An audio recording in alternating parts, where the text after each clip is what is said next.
It's an Easter miracle. No, it's an Easter miracle. Welcome back to Blasphemous, everybody. We're back at the beginning of the game again. How you doing? Well, that opening sure lived up to the hype, I think. Bravo, The sir. virtue of mea culpa hath ascended. Yep, and that unlocks the 5th of the 7 tiers, though, as I mentioned before, tier number 7 is tied to its own side quest, which Ooh. I have not recorded yet. There's a bunch of the more annoying things in terms of side questing. As of right now, I have recorded up until like the main 6 bosses, like before Chrysanta, and I'm gonna finish all the side questing stuff before we fight Chrysanta. I think it's appropriate to say Godspeed. Do not fear my body, through which so much lightness and darkness pass. I'm pretty afraid of anyone who glows in this universe. Disfigured from behind these golden bars. Now, depending on how you interpret the lore, there is a possibility that this may actually be the ghost of Ingracias. Do you remember who she was? Yeah. Then Yes. proceeded to decorate. The High Will has granted me the opportunity to help you, while my body remains a blue flame. I will be, forever and always, a blue flame special. Till you hand the knots over to me, so that my hand... That is the second Let's Play in a row, pretty much, that I've tried to make that specific Point Break reference, and it is now gone 0 for 2. Oh. I was thinking furniture sales, so you know what? I was in the wrong ballpark entirely. Well, we didn't have Kmart in Canada, and I wouldn't have known about that unless I'd seen a video on the decline of Kmart from several years ago. Is that not what Custodia represents? Possess new rosary knots to thread. What are we if not custodians? Heart to be free of sin. Can I say True. English voice actress on par with the Spanish one in this Yeah, case? I'd say. Yes. Yeah. I'd say while I definitely prefer the Spanish voice acting overall, that is not to say there are no good voice actors in the English track. I feel like she touched a little too hard on the spectral ghostly wailing. She doesn't seem all that dead yet. Yet! Well, she's dead externally, but she's not dead inside. Well, no, because you keep helping out all of your friends and giving her hope for the future. Bitter moments reunite us again, penitent one. An unsurmountable wall seemeth to interpose itself between our feet and our holy destinations. Will there ever be a blessing that save us from this sorrow? By the way, dude, got any extra toes? You got like 3 or 4 toes I could borrow? And he's like, I left them in my last game playthrough. Do you still have those toes? Yes, we do. Okay. I'm just wondering, because like, I've started to notice that the items that you're picking up are pretty relevant to some of the characters that we're helping, now that we're actually talking to them on the second playthrough. It seems like you can read into the descriptions and find out who they correspond to. Yes, which is why, if you're watching this, you should be reading the lore post that I put in the thread with each update. Oh, and I advise you folks too. I would advise you folks to pause when he reads the bone descriptions because they're pretty funny. But he looks at the descriptions of the items before he puts them on the rosary bead. So it could clue you in on some plot stuff that might change. I really like that. You can go back through the previous videos now, and a lot of stuff it'll start to make a little more sense. So we actually attempted this little platforming challenge in the previous playthrough, but I kind of gave up on it halfway through. I recall. This is the one where this is the one where we said that it was just a taste of the pain, I believe. Yes. Yes. This time we supped on the pain. Look at you. What's a metatarsus? I don't know. What's a metatarsus with you? Hey! Oh. Yeah! Oh, way to go, Costello. You knock him out of the park. The metatarsus is a group of bones in the middle section of the foot. Each foot has 5 metatarsal bones, each connected to the phalanges of the toes. Can I say it makes sense? We're finding a lot of foot bones. Yep. Makes And sense. there's the second upgrade for the blue wax. The big bead is the final form of the blue wax upgrade. Same with the red wax. Triple B, big bead of blue.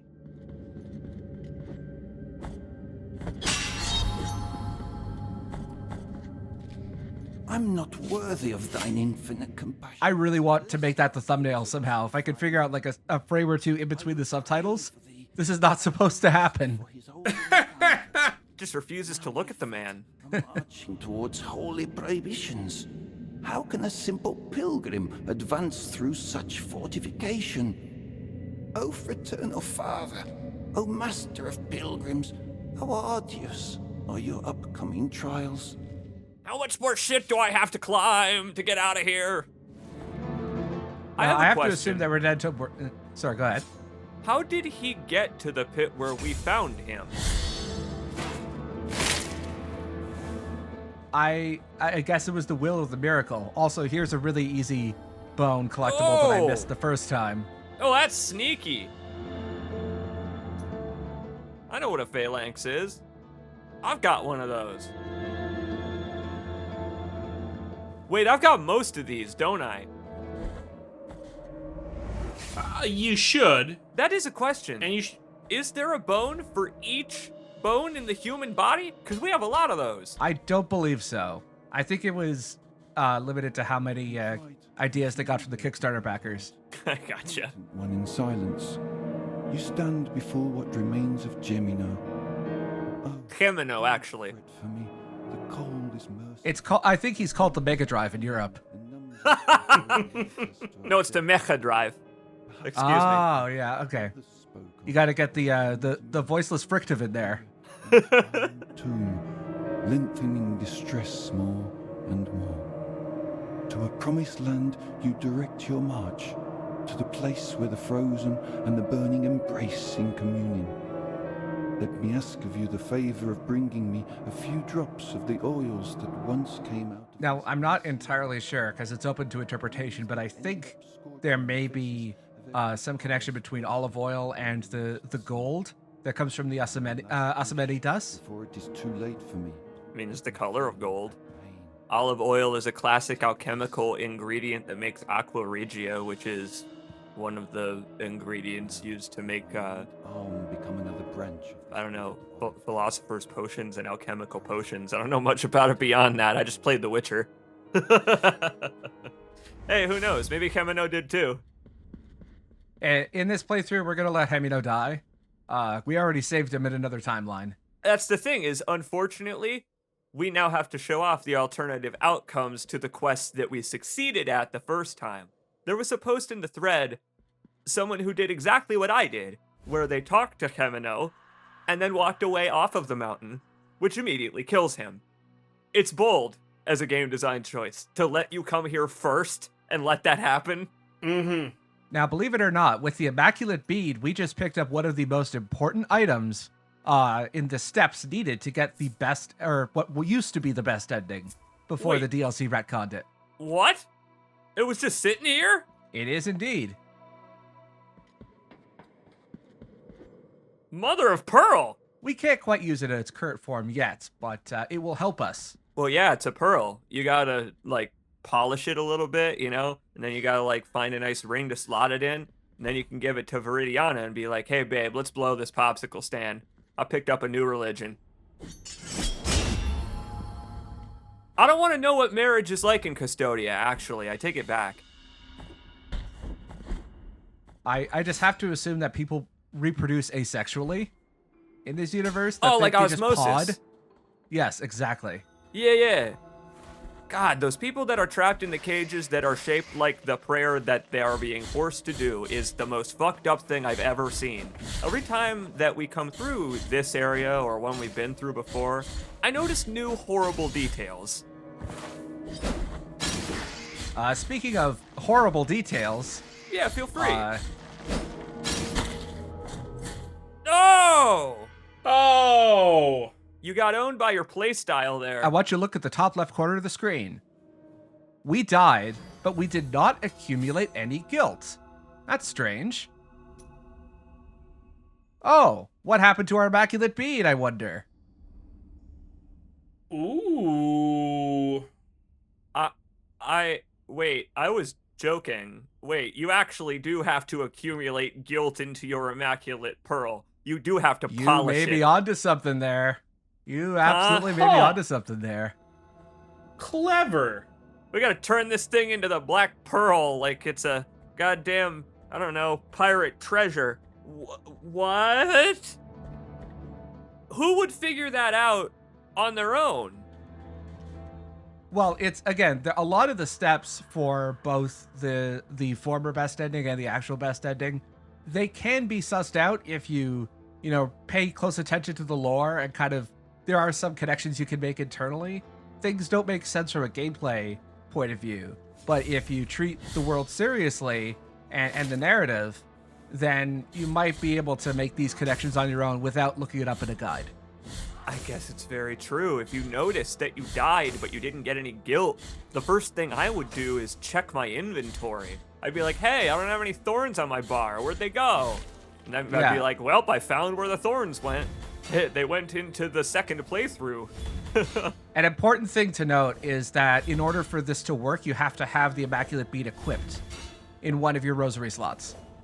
Oh, so you gotta give one up. Yes. That seems particularly unhelpful for the playstyle you've chosen. Holy shit. I love that, like, every enemy has a way to die to the ranged attack, too. And hey, it's English Esdras. Sister of mine, as I foretold you, someone is heading towards the Forbidden Gate.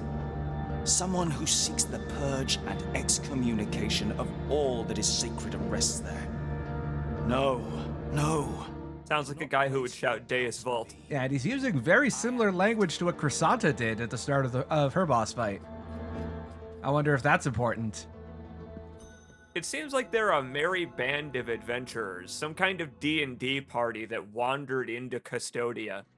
Like, we're level 1, and the reason Chrysanta is so tall is because she's level 10.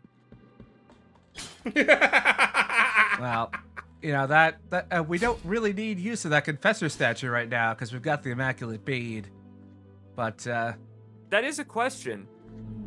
Now that you've got the bead, you could just die freely, can't you? Because you don't really need your souls, do you? that question will be answered later in this video. Uh-oh. Oh no. See, the way you responded to that implies the answer is going to be something terribly undesirable. It's also because I'm trying not to spoil anything. I have no idea, my friend. I think I might have some kind of low-level ESP. Or maybe it's the fact that this game has such, I don't know, clear design, purpose, and intent that you actually really can. It's like you said, you can kind of figure out the purpose of these items to get alternate endings and paths. Does the ESP stand for Espanol? Anyway, we died again. You know what? I guess Oh. this is a dual language LP now, isn't it? It because it's in Canada, it's trilingual because we're including French as well. Still no guilt. That's really weird. Don't be silly. French isn't a real language. You're right. Oh, look, it is a black pearl. Oh god! What have you done to it? It was so nice 2 or 3 deaths ago. Oh man. Okay, I was wrong when I said we were gonna gift this to Viridiana. That she wouldn't accept it.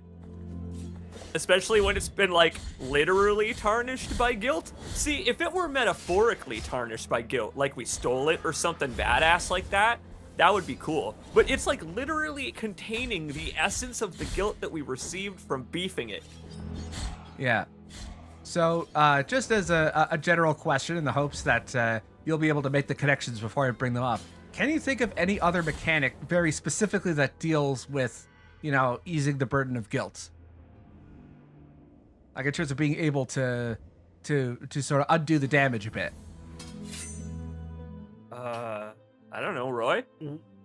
Well, the tithing mechanic, for one. Well, that's one. That's for upgrades. Oh god, it's getting worse! We have now died 3 times with the Immaculate Bead equipped. It has become the weight of true guilt. And this is an item that we need for a particular quest line that will help us to unlock the artist formerly known as the best ending. Oh god, it's been a while. It changed its name to this weird symbol that no one can comprehend. It got all eldritch. Yeah, it changed its name to But the everybody cool S. draws it in their school notebooks. Yeah. Yes, exactly. It changed its name to the cool S. There's a thing, right? A thing you can pray at? Or is it the... No, wait. Isn't it the lady with the swords all stuck in her? It's this guy, remember? This fella that takes you to the wave of souls. Your services are no longer required. Whoa! Oh. Penitent one, that's property damage. That belongs to the church. Penitent one, that's blasphemy. So this is a confessor dungeon. Throughout the boy. rest of the game, we need to break the confessor statues and complete this combat arena challenge. Now, the thing is that in order to even access the confessor dungeon, we need to have the weight of true guilt equipped in our rosary slot. They're like Devil May Cry secret Oh. missions. This is Yes. nuts. This would be like if like in Devil May Cry 1 in Dante Must Die mode, you had to do all the secret missions to get like the best ending. Or like the plane would crash in Melee Island if you didn't do all the secret missions. I mean, that's basically what happened. Our armor was too heavy. We need to lift the guilt, and the best way to do it, I guess, is to transfer it into other things around Custodia. Be like, screw it. Take my guilt, please. Yeah. Is that the famous stand-up routine in Custodia? Take Yeah, my guilt, please. Yeah, I just flew into Custodia, and boy, are my many wings tired. See, genuflected pilgrims drive like this, while ladies from the Charred Visions drive like this. Wait till they discover do. George Carlin. So one other thing that's important is that this is actually easier to do now that it's been several years and we've had DLC updates. Because I don't know if I mentioned it or not, but the entire church tithing mechanic, which includes the ability later on to absolve all of your guilt, originally at a fee and then eventually you could get it for free once you've done enough tithing, that was all DLC. Oh, no. So you had to give up every a possible venue for you to absolve your guilt in the original version of the game. Ooh, that's kind of brutal. It's brutal, but it's fitting. It's very fitting for this game's universe. Certainly. Oh, certainly. But it's one of those things where it asks you to think about your decisions before you make them, and I like that a lot, where it's like, you might want to leave one in a pretty difficult spot in the game, because if you take it out and then you get stuck in that area, what are you gonna do, buddy? Gotta trek halfway across the game world to find another one that you didn't break. Time to pop another penitent one. Now, I'm not sure if I would have been able to get past this this particular confessor dungeon if I wasn't playing on this specific New Game Plus path, which allowed me to regenerate regenerate magic passively. I like that one. I like that clear message. Mm-hmm. I gotta wonder who the hell that is back there. Or what the hell. Got that golden wax, as usual. Now, the budding sprout that we picked up, that is not a new item. That is actually the thorn on the hilts of Mea Culpa, changing in response to the new guilt that we've taken on. Our sword is evolving? Yes. Cool. Does it do anything else? Evolving or devolving, depending on how you look at it, I suppose. Well, alright. My grandmother is a gardener, and she likes getting pricked by a rose every now and then because it means she's, got evidence that she's been working in the garden with the flowers. So maybe it's like that for the penitent one.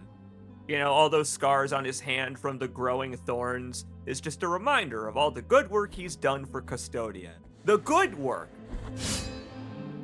If I knew any of the other lyrics from Kiss from a Rose, I'd make a joke here, but oh well, I lost my chance. What I am offering That song's you gonna be here stuck in my head until is the as end of time. You know that, right? lustrous You as the star of bastard. the night. Oh yeah. And I gotta go may watch my Batman eyes be again now. blinded if I'm lying. Oh no. This is not an especially useful rosary overall. I mean, there are multiple toxin resistance rosaries, but you know, I'm getting everything anyway. You might as well. Penitent one. I mean, you've been spending the whole playthrough at this lady's shop. You may as well contribute to her business. This ancient occupation requires me to be wherever I can obtain rewarding benefits.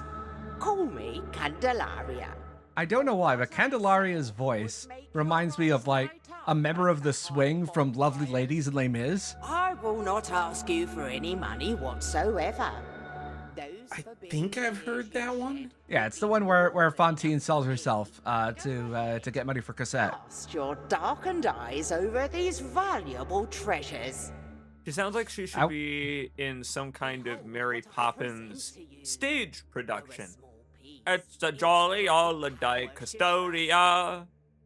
Custodia's punishment's nice. So it's one of those productions where everyone is gender flipped. Yeah, essentially, yeah. And yes, you can, for absolutely no reason, repurchase the key to the Chamber of the Eldest Brother, even though we already have Blood Perpetuated in Sand. Now, again, it's just, you know, lending your business to a nice old lady who deserves it for her various mercantile services throughout the entire game world. She was very vague about that answer, about how she shows up everywhere. Yeah.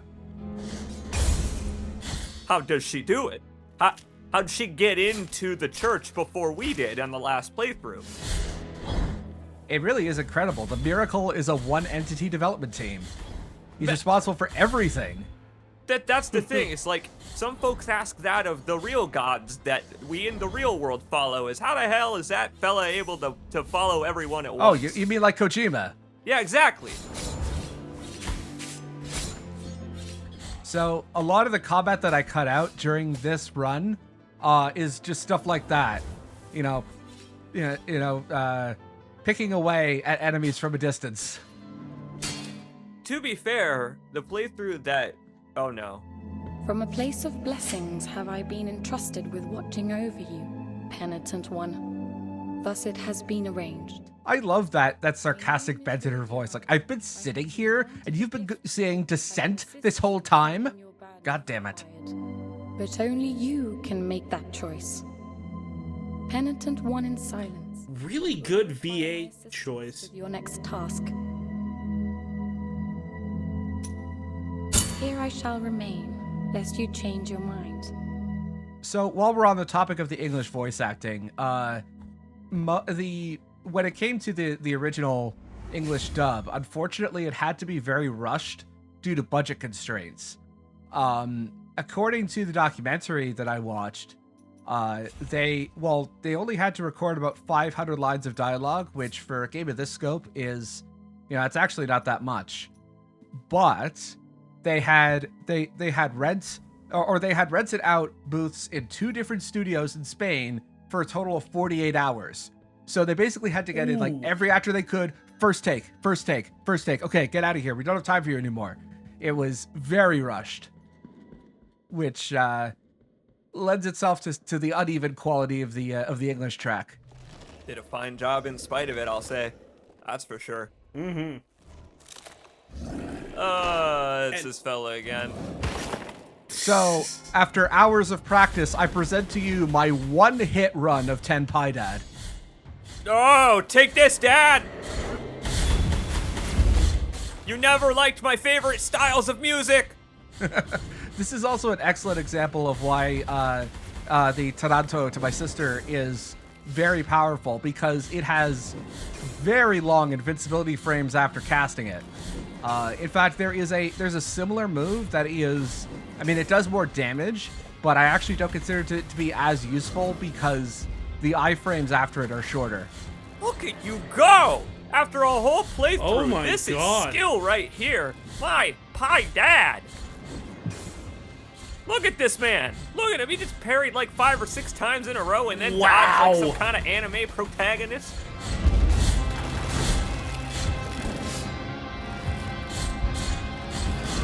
A lot of this comes down to timing. You got to know how long the iframes last.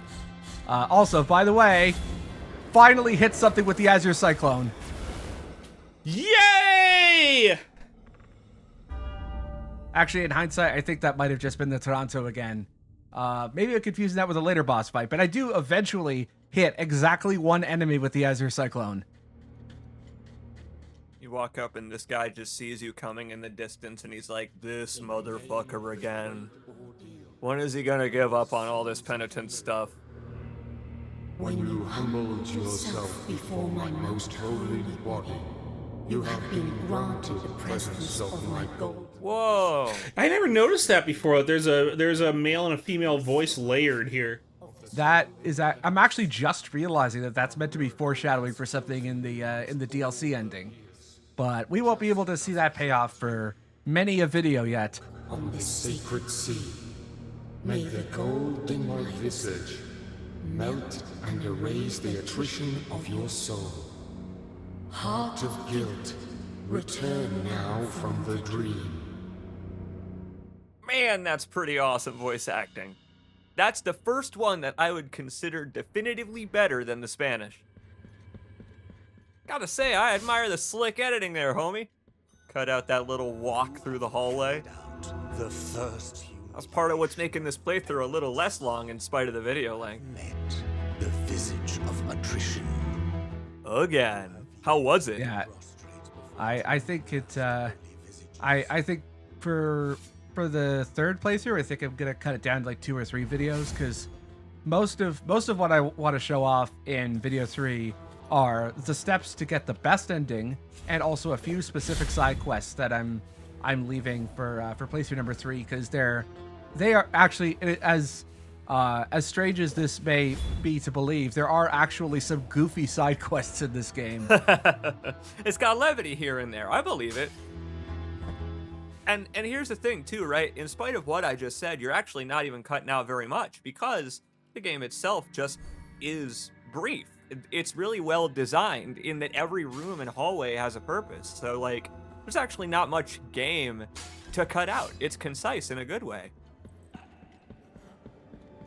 Like, we already know what the boob lady's deal is. Graceful be the heart. Oh yeah, this guy takes those, doesn't he? Yep. With this silver, I bless the mixture that will recover your spilled blood. Do you have to be playing with it like that? I feel like it would get annoyed. As he gets older and becomes more youthful, it's like his habits are regressing, so he's still acting like a 12-year-old. Oh, I see. Always fiddling, never standing still. Eventually he'll pick up Fortnite. Meanwhile, the torso is gonna sign up for a Facebook account. Oh, everything you have? Are you going whole hog? Oh, 1997. Good year. Year of some good horror games. What are you doing tithing to the church again? Do you have to do this all over again from the beginning? What? Who's that? When you exit the church, there is a 10% chance that this dog will appear. According to the in-game files, his name is Nero. He is based on one of the developers' dogs. Although I prefer the alternate name for him in the files, which is the Petted One. The Petted One! Yeah! Oh yeah! New mascot! New mascot! I'm so glad you can pet the dog in this game. There is actually a hidden mechanic to dog petting, which we'll see later in this video, I think. Oh my god, why am I not surprised? Meanwhile, it's time for another Confessor dungeon. Man, you know what's funny? You didn't even imply on the first playthrough that... You didn't imply that these would be relevant again after the first time we used them. And so, I didn't remember any of the locations of them. And so, if I were playing Blasphemous myself, going for the best ending on my second playthrough or something like that, I would have to find the locations of these all over again. Like, it becomes a game in itself, the second playthrough, because you can run through standard enemies, but then you get to a gauntlet like this and you gotta prove your skills. It's cool. I like it a lot. Like, I had no idea. If I remember correctly, I equipped the cloistered sapphire going into this, and well, the thing is, the cloistered sapphire completely destroys the difficulty of the confessor dungeons, because of the way the game is programmed. It never runs out because you're always in hostile mode. Oh yeah, you're just always in combat, huh? So you're just always firing lasers. Yeah, this is the only confessor dungeon I'll be doing this with, because it snaps the difficulty in two. Wow. Can I say this is a perfect one to do it with too? Not a platform to hide upon. You need the advantage here. You may as well. It's like in Halo when you, I don't know, spend 20 minutes or whatever grenade jumping on top of that one level so you can have the infinite scarab gun. I think I've brought that up in this very LP because I love mechanics like that, where it's like, yeah, this trivializes the game, but you don't have to use it if you don't want to. Damn, is it fun, though, to fire laser beams of vengeance? Wrath? What are you firing? I don't know. What did he spec out into, though? Int? Mind? Faith? All of the above. So, you can approach the confessor dungeons in any order, but the rewards that you get are linear. So if you, it doesn't matter. Okay. It doesn't matter which order you go into them. The rewards are always the same. Ah, that Now, makes sense. Sorry, I didn't hear you there. Are the dungeons always the same in the area that you step into them? Yes. Okay. Yeah, they're all tuned to specific enemies, but you still get the rewards in the same order. I mean, yeah, your little sprouts gotta grow, I assume, into a beautiful thorny vine that will cover your sword completely, instead of, like, metaphorically the way that it does right now. Eventually, you're just gonna start bleeding the guilt straight out of your enemies. Well, with the way that this game is going and the way this universe is, it's probably going to be like Poison Ivy or something. All right, I'm fine with that. A mechanic where you have to, like, crouch down and itch yourself every now and then as some kind of extra penance for not being careful in the woods. We talked about Smokey the Bear earlier. There you go. Now the Boy Scouts have advice for the penitent one. But it's an itch you have to scratch in real life. That's the twist. Oh, God! Oh, he dead. No answer. I see now what the point of the penitent pump was. To show off that you can, in fact, bark up the wrong tree in this game.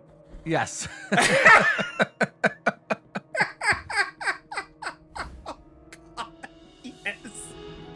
Okay, this room is hilarious. It's like Donkey Kong's empty banana horde, that room.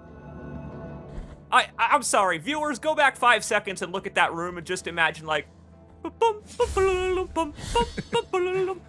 like, I just... Did I see a health bar on that enemy?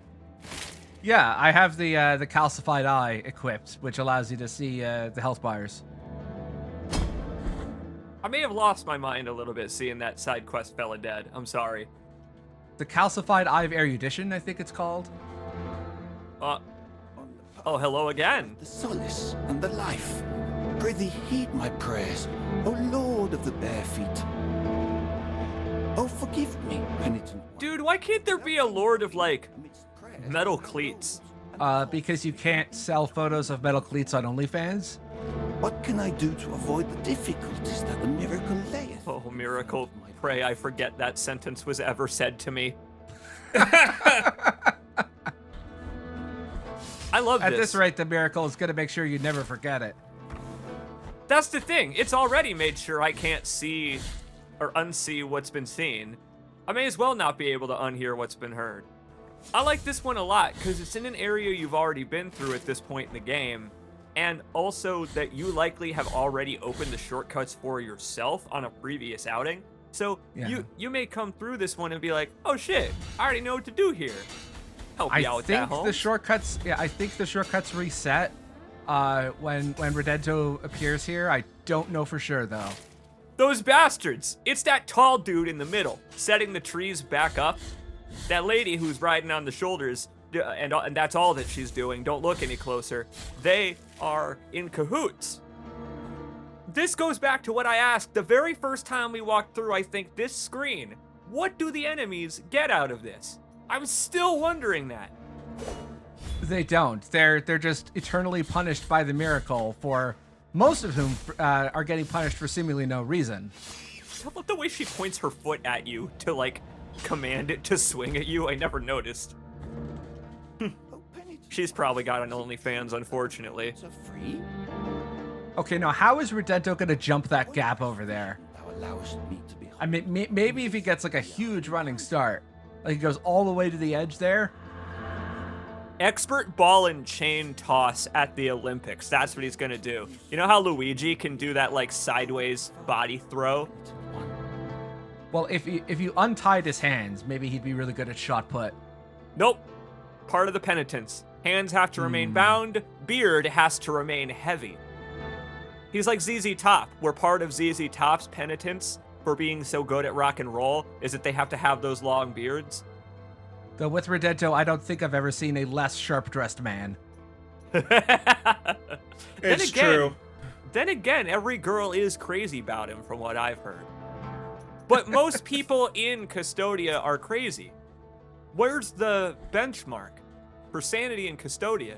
Who would you consider the most sane custodian? This is a question for the thread, too. Most sane custodian. I'd say Tirso. I would say a character we haven't met yet, who I'll point out later. Oh, cheaping out on us. Also, if you come early to the Bridge of the Three Cavalries before you defeat the 3 bosses, De Gracias actually has some extra dialogue for us, which I forgot to show off the first time. Oh, hello. Here lies the door, on whose bronze the ordeals of those chosen by the miracle are perpetuated. Nice to be able to see the door, too, before the cutscene where it opens. That guy on the right clawing his eyes out, clawing his face out because he realized he looks like Joan Rivers. His sculpted holiness watches us. It's a specific burn. From on high. But it hurts still. A specific burn against a woman who's been dead for like 10 years. Who is worthy of passing under its adorned arch? Find the holy visages, and the bronze will know. No sequence breaking, penitent one. Miracle. Not unless you somehow gain access to a glitch that lets you fly past the door and over the invisible wall. No exploiting the Unity engine, penitent one. Sorrowful be the coders. Every time you load the game, Game Kitchen is charged 20 tiers. Oof! Oof, topical. That's their atonement. That's why they're called tiers of atonement, is because you're like extracting them from the game developers when you play this. Like every time that number goes up in the corner, a game developer cries. Like, you know how you used to see those advertisements on TV for sad animals who need adopting? Well, Sarah McLachlan is now advertising sad game developers. Man, the sequel to Don't Copy That Floppy is weird. Oh. Don't download that data. While we have a bit of time here, here is some of the trivia that I have prepared. The Bridge of the Three Cavalries, which is, you know, the bridge that connects the two main areas of Blasphemous, that is based on the Bridge of Isabel II in Seville, although it is more commonly known as the Puente de Triana, or the Triana Bridge, because it connects the neighborhood of Triana to the rest of like central downtown Seville. Okay. That's kind of cool that it has real physical basis, some of these places, for how fantastical the rest of it is. They managed to mix fantastical with realism so well in this game. Like, so much of this place looks like it can't be real, because it's, you know, all because it pixelated can't. and two-dimensional. But it has real inspiration, and that's kind of awesome. So I was trying to goad this charging knell into a specific glitch that I've seen several times where under just the right circumstances, you could get it to run infinitely against a wall. It would have made such sweet music.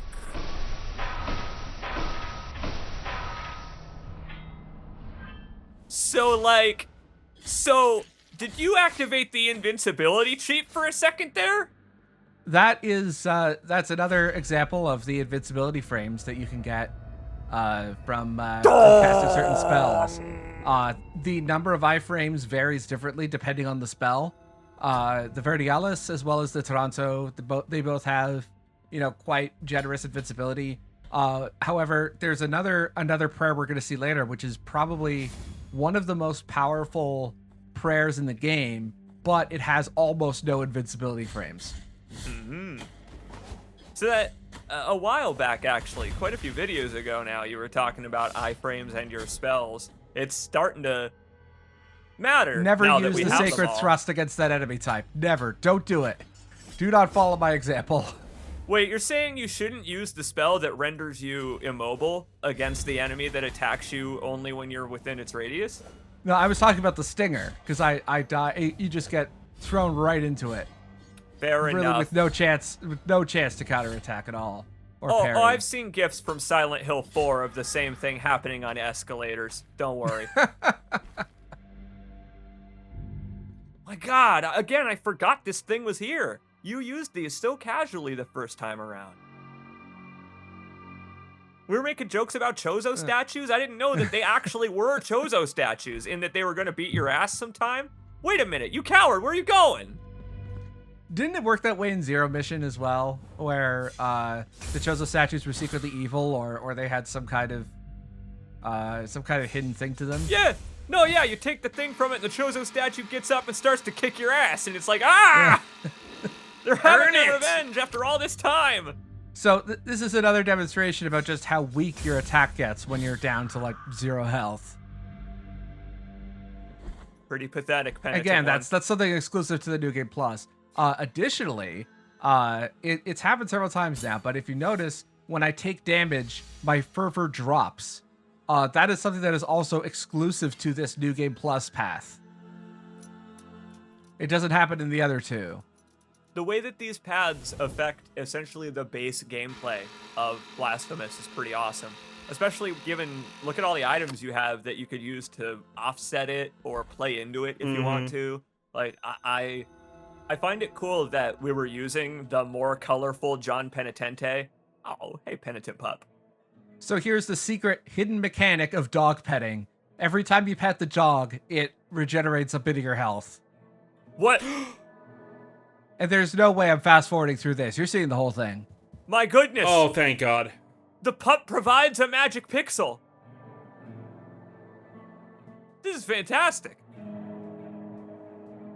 I love the bespoke animation. Please tell me the pup's not aging to death while you're doing this. No, thankfully no.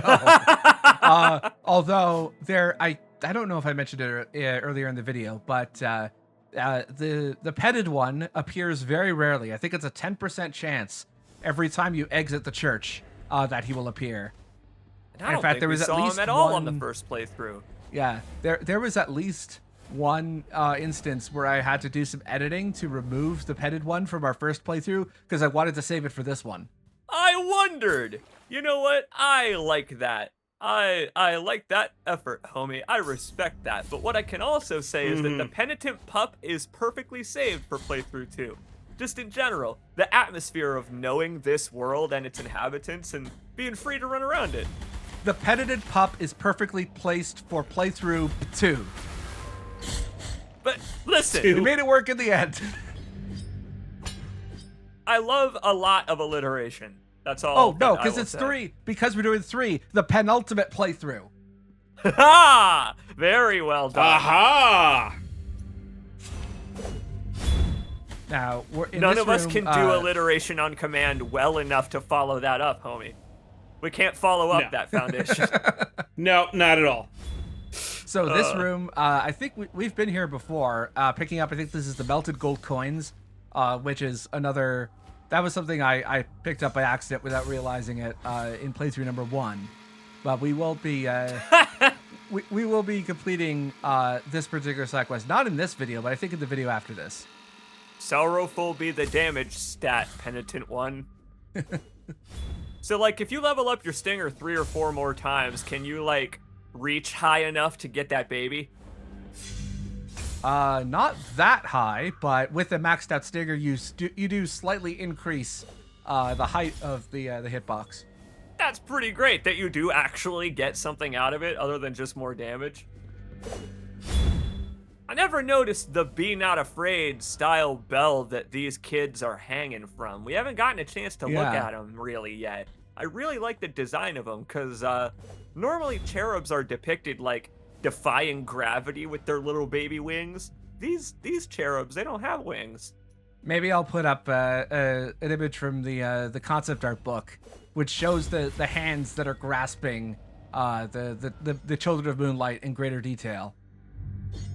They're cool. And that's another example of the animation canceling speedrunners use. On New Game Plus, it might be necessary from time to time. And what the fuck is that? That is a very hairy egg. I mean, John Hurt, are you down here? I mean, in addition to this being Easter Sunday, we are also recording this on Trans Awareness Day. So I guess it's appropriate that we're looking at an egg. Mm-hmm. Very good. I reject the riches of my betrothed. Well, that wasn't sinister at all. I didn't think we were going on a literal Easter egg hunt. Well, we're doing hunting for an Easter egg. We're not hunting the eggs. Oh, I see. I got it. So inside would be some kind of Easter Bunny analog. I expect chocolates out of this side quest. Or at least some kind of reward other than tragicomic melodrama. Because that's what we've been getting so far. Are folks lamenting their situation? Penitent One in silence. Well, at least I'm getting paid by the hour. It's not a commission job. Lest you change your mind. See, that's the thing. You keep trying to make me feel bad for this, but I think that you're doing the right thing. Leaving Viridiana's help for when you truly, truly need it. The first time around, we didn't need her help with this, like, Battletoads arena. And it's this boss. Given how much damage Tresogosius does on New Game Plus, perhaps I should have made use of her help. Uh-oh. Well, that was an ill-timed comment on my part. What would you recommend that folks do? Kneel down and pray? Use the Verdialis when they're on the central platforms, because it hits each sister individually. That's a good idea, using your stuff that will hit multiple of them at once. There's trace of them. Yeah! Hit all those Augustias. Oh, don't get your Augustias cooked, though. No, that's Thanksgiving. Right, different. Yes, you know what? This LP might still be going on at that point. You never know. All right, can I say, how come we don't get a hat as cool as hers? Where are the thorns around our hat? Oh, there are other costumes we haven't unlocked yet. My God, you're right. It is Trans Awareness Day. I can't wait for the Augustius costume. Well, unfortunately, this is one boss fight that you'll just have to trust me that this was an incredibly hard and intense fight.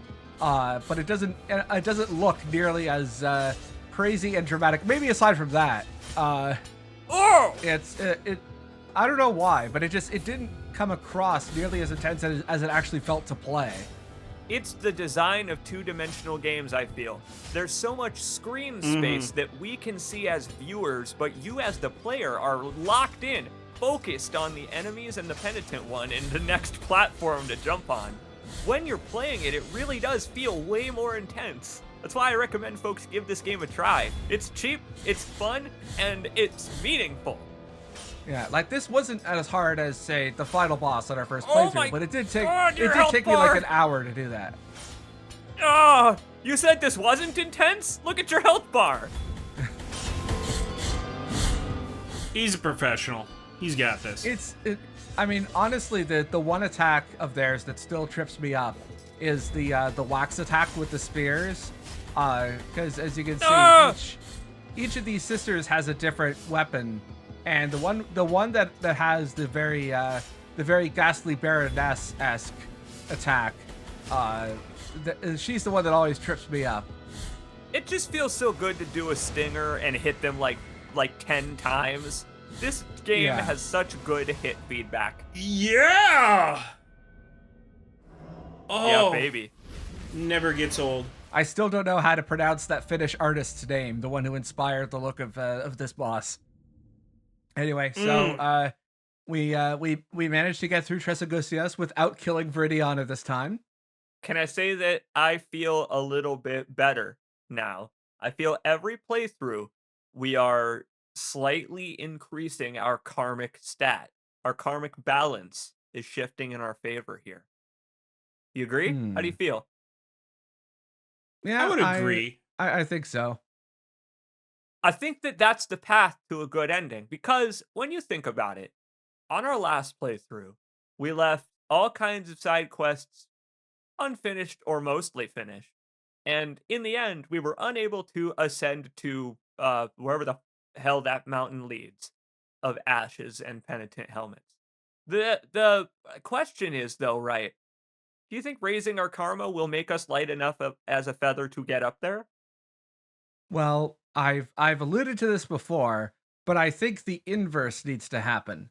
That we need to be further burdened by others' guilt in order to get that best ending.